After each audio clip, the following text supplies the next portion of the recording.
que no es fácil y que cada vez se hace más cuesta arriba, ¿no? No sé si esta luz permite ver bien eso ya, pero bueno. Me toca a mí hablar de esófago de Barrett entonces en estos 15 minutos. Cuando se denomina por primera vez esófago de Barrett, Norman Barrett, que incluso recibió el título de Sir por la reina de Inglaterra debido a su descubrimiento. El esófago de Barrett ha recibido una serie de nombres y la definición como tal y ha ido variando hasta la que se acepta actualmente, que es una metaplasia intestinal en un esófago que ha cambiado a metaplasia columnar. Desde 1970 entonces se conoce como una metaplasia intestinal.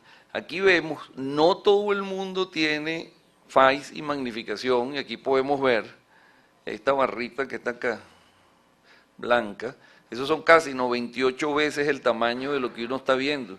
Ojalá pudiéramos todos tener esto, cosa que no es así, pero eso no significa que no se pueda hacer el diagnóstico endoscópico o sugestivo de esófago de Barrett. Entonces, definiéndolo, no es más que la sustitución histológica del epitelio normal del esófago, que es el plano estratificado, por otro de tipo metaplasia intestinal especializada. Sin embargo, endoscópicamente nosotros lo sospechamos, pero es indispensable la corroboración histopatológica, o sea, hay que tomar biopsia, todavía estamos en ese nivel. Cuando vamos a la prevalencia, va a depender lo que leamos y lo que queramos usar en beneficio de lo que vamos a conversar. Aquí vemos cómo varía la prevalencia según si es población general, autopsias, pero lo que sí es realmente importante es que en la enfermedad de reflujo gastroesofágico puede llegar hasta un 15% de prevalencia. Ya se conoce que hay una población que está en mayor riesgo y fíjense que la población general tiene más o menos una prevalencia de 1 o 2%. El único trabajo de prevalencia en Venezuela lo hicimos en el Vargas en mi época de juventud y ya tiene casi 25 años de publicado. Y cuando las cosas son ciertas, fíjense que la prevalencia para ese momento era 1 de cada 1000 endoscopias, que es un poquito más allá del 0,1 a 2 a 1%. Eso eran endoscopias totales.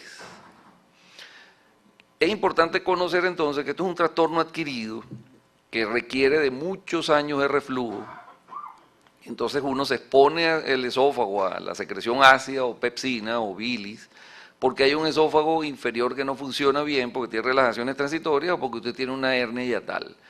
Eso va a generar una metaplasia columnar que va a evolucionar a una metaplasia intestinal especializada. Cuando nuestros pacientes y el público en general y los mismos médicos se meten en internet, lo primero que ven y se asustan es que ven que es una condición premaligna, cosa cierta, pero se ha sobrevalorado esa parte. Sí, es cierto, es un precursor de adenocarcinoma esofágico. Hay muchas veces mayor riesgo el que tiene un Barrett de desarrollarlo. Pero hay una serie de factores de riesgo descritos ya, un hombre blanco de 50 años, con una familia que haya tenido la enfermedad, con una duración de 10 a 15 años de reflujo, que fume y que sea gordito. Aquí podemos ver histopatológicamente que eso no sucede de un día para otro. Vemos que para que se produzca esto, tenemos nuestro epitelio plano estratificado, hay una serie de alteraciones biomoleculares que van a ir produciendo inflamación, van a producir inflamación y que después va a generar la metaplasia intestinal. Fíjense que acá, cuando usamos magnificación, esto es una metaplasia columnar en esófago, está sensible, no se puede tocar porque se excita rápido. Bueno, aquí vemos unos punticos chiquiticos, estos punticos están más grandes, ¿ves? Y acá a la derecha vemos como eso ya no son punticos, sino es algo gordito y alargado. Entonces uno puede definir dónde va a ir a dirigir la biopsia.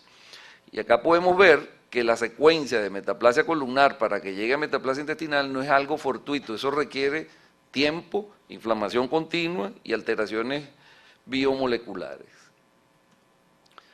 Acá podemos ver en el gráfico cómo realmente va a evolucionar con todas las alteraciones de los ciclos celulares y todas las alteraciones biomoleculares, que no me voy a detener en ellas.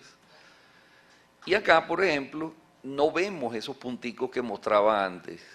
Esto no es magnificación, esto es ácido acético sobre un epitelio columnar en esófago y vemos que no hay un patrón que se parezca a lo que les mostré.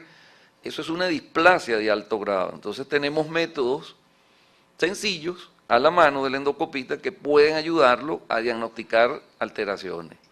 Para esa displasia de alto grado, volvemos a lo mismo, no es... ok, gracias. Aquí vemos entonces, igualito se la traga la pantalla. Sí, bueno, es una pantalla tragona. Aquí vemos entonces cómo necesita toda una serie de alteraciones biomoleculares para que pueda generar una displasia de alto grado. Volvemos a ver a quién entonces debemos hacerle pesquisa, porque nuestra preocupación no es verlo grande y con cáncer, sino al que no lo tiene y que puede evolucionar a él. Cuando revisamos y empezamos a fijar posiciones, vemos que no todos los pacientes necesitan hacerse un seguimiento, porque eso no es costo efectivo.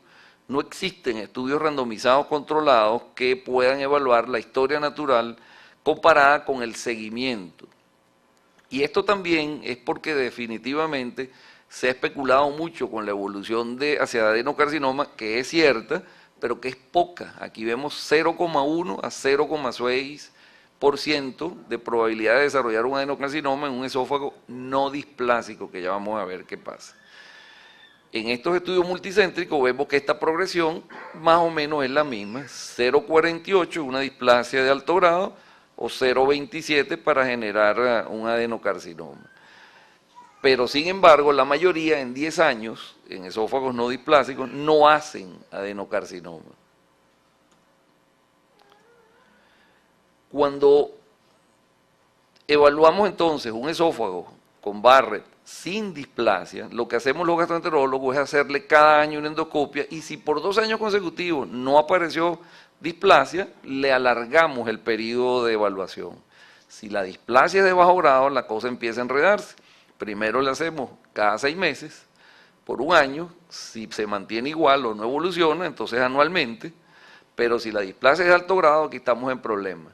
Yo siempre digo que esto se parece mucho a ustedes que son oncólogos con el cáncer de cuello uterino y la evolución de los epitelios, ¿no? Cuando hablamos de metaplasia intestinal no displásica, que es igual a un esófago Barrett sin atipia, hay 2 corrientes. Aquel que dice que puede progresar a displasia de bajo grado y alto grado, y aquellas que dicen que no progresa a displasia de bajo grado y alto grado. Lo que sí se sabe es que cuando hay ablación por algunas de las técnicas, y en general esta aquí referida es la de radiofrecuencia, vemos que 90% puede ser erradicada en displasia de bajo grado y más del 80% en displasia de alto grado. Para la displasia de bajo grado es indispensable, y ahí venimos otro problema en nuestro país, patólogo gastrointestinal experto. Definan eso. ¿Quién hace en patología un fellow después en vía digestiva, que son 3 años en el mundo, dirigido a su vez en el área de esófago? Difícil de responder. Pero sin embargo, la displasia de bajo grado progresa a adenocarcinoma en 0,77%, o sea, baja. Cuando se analizan los estudios grandes, y este tiene 10.000 biopsias y un poquito más en casi 25 años, encontraron displasia de bajo grado en el 22% y la mayoría, 3/4 partes de los casos, eran hombres, con una media de seguimiento de casi 7 años. Y vemos que la displasia de alto grado aparecía en un 8%, un poquito más, en una media de seguimiento de 8 años, y así el adenocarcinoma, un 4% en una media de 8 años. O sea que hay chance de evaluar a los pacientes para hacer algo, pero hay gente que no le gusta esperar, como vamos a ver. Con displasia de alto grado, la confirmación debe ser por 2 patólogos gastrointestinales expertos. Otra vez problema. Y la terapia endoscópica en displasia de alto grado, con cualquiera de las técnicas endoscópicas o no, disminuye o erradica esta alteración. Este estudio nórdico, y los nórdicos siempre hay que oírlo porque son avasallantes con los números, que tiene más de 15 años, 11.000 pacientes seguidos por un mínimo de 5 años. El riesgo anual de adenocarcinoma, 0,1 o 0,12%, o sea, 1 de cada 1.000. Cuando vemos si podemos evaluar la incidencia del esófago de Barrett, vemos que hay un riesgo de cáncer de 5 veces más con displasia de bajo grado al inicio. Pero cuando vemos el primer año de seguimiento, vemos que hay displasia de bajo grado un 2% y menos del 1% sin displasia. O sea que hay poca alteración, al menos en esa población, porque de repente no somos iguales, es lo más probable. Por lo menos hoy me llamarían negro allá.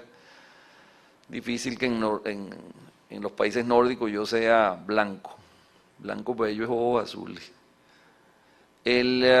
Cuando seguimos analizando, vemos que la displasia de bajo grado como factor de riesgo de adenocarcinoma, fíjense que en displasia de bajo grado es un 2,3%, cuando no tiene displasia, que es 0,5%. Eso da un riesgo relativo de casi 5% sin displasia y 4,7% de riesgo relativo, perdón, eso no es porcentaje, para displasia de alto grado. En este gráfico podemos ver la línea continua oscura, los esófagos de Barrett con displasia de bajo grado, qué riesgo, está la flechita aquí, qué riesgo tienen de desarrollar adenocarcinoma, y vemos que es muy superior a cuando no hay displasia. Y lo mismo cuando no hay displasia y cuando hay displasia de bajo grado para evolucionar a displasia de alto grado y o carcinoma tipo ADC. Cuando se utiliza la técnica de radiofrecuencia en estos estudios bien llevados, en este volumen de pacientes, 120 y tantos pacientes, la erradicación completa comparada con un grupo control que no recibió ninguna terapia, 90% habían erradicado completamente la displasia de bajo grado, 80% la displasia de alto grado y 77% si solamente se dedica a la metaplasia intestinal como Barrett sin displasia. Cuando ves si progresa o no la enfermedad, el grupo control progresa muchísimo más que el que le dieron tratamiento, y para la evolución de displasia de alto grado o adenocarcinoma progresa muchísimo más si no le dan ninguna terapia. Y todo esto era estadísticamente significativo. Ya pensando en concluir, cuando tenemos esófago de Barrett no displásico, lo que se plantea universalmente es básicamente déjelo tranquilo, véalo eventualmente entre 3 a 5 años. Ahí lo que se llama displasia indeterminada, que no pueden definir, y entonces a ese tipo de pacientes la cosa empieza a enredarse, hay que involucrar a los patólogos expertos. Si es de bajo grado, entonces hay que seguirla cada 6 meses y hacerle el seguimiento ya prácticamente de por vida, se casan con el gastroenterólogo. Y la displasia de alto grado ya la cosa es diferente porque hay que considerar el tratamiento. No los voy a complicar con esta diapositiva, pero la idea es vender la idea de que definitivamente, como en todo cáncer, lo que hay es que hacer el diagnóstico precoz o la prevención. Quizás, y no va a ser vuelta al futuro, sino pensando en el futuro, el ver realmente las pruebas no invasivas que de alguna manera le puedan decir a uno, este tiene más riesgo, este hay que explorarlo y hay que evaluarlo. Y en eso estamos, pero no siempre es factible salirse con la de uno. En conclusión, el esófago de Barrett es producto de la enfermedad de reflujo gastroesofágica crónica. Lo primero que aparece es un esófago columnar que tiene una metaplasia intestinal especializada en ella, que la frecuencia es de un 8 a 15% en estos que tienen enfermedad de reflujo gastroesofágico crónica. Tenemos una población en riesgo a la que hay que enfocarse más para tratar de evitar el desarrollo de displasia de alto grado de adenocarcinoma, y pues dentro de lo posible, que no es tan factible ya en nuestro país, es las terapias ablativas, muchas de ellas en evolución y bastante avanzadas en países desarrollados. Gracias.